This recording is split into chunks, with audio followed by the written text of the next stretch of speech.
ఆకాశంలో వేల అగ్నిబాణాలతో సూర్యారావు విరుచుకుపడుతుంటే భూమి అల్లాడిపోతోంది. పొద్దున్నే గడియారంలో 8వ గంట కొట్టక ముందే భాస్కరుడు తన వేడి సెగలను భూమిపైకి విసురుతున్నాడు.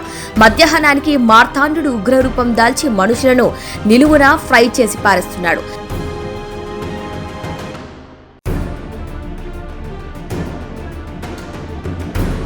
నేను కన్ను తెరిస్తే మాడిపోవాల్సిందే అన్నట్లుగా దినకరుడు మండే నిప్పులను కురిపిస్తుంటే జనం పిట్టల్లా రాలిపోతున్నారు. తెలంగాణలో గురువారం 22 మంది చనిపోయారు. శుక్రవారం అయితే అంతకు మించి ఏకంగా ఒక్కరోజే 34 మంది ప్రాణాలు కోల్పోయారు. ఇక శనివారం నాడైతే ఉగ్రరూపం చూపించాడు సూర్యుడు. ఏకంగా 51 మందిని బలి తీసుకున్నాడు. ఏపీలోనూ అదే పరిస్థితి నెలకొంది. గత 2 రోజుల్లోనే 37 మంది ప్రాణాలు అనంత వాయువులో కలిసిపోయాయి. తెలుగు రాష్ట్రాల్లో అత్యంత జాగ్రత్తగా ఉండాల్సిన జిల్లాలు 2 ఉన్నాయి.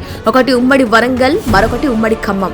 ఈ 2 జిల్లాలకు అటు ఇటు ఆనుకొని ఉన్న జిల్లాల ప్రజలు కూడా అత్యంత జాగ్రత్తగా ఉండాలి. ఏపీలో పల్నాడు, కృష్ణా, ఎన్టీఆర్, బాపట్ల, ప్రకాశం, నెల్లూరు జిల్లాలో ఎండ తీవ్రత దారుణంగా ఉంది. నిప్పుల కొలిమి ఎలా ఉంటుందో తెలియకపోతే ఈ 2 రోజుల్లో అడుగు పెడితే తెలుస్తుంది. ఆ రేంజ్ లో ఆదిత్యుడు దంచుకొడుతున్నాడు.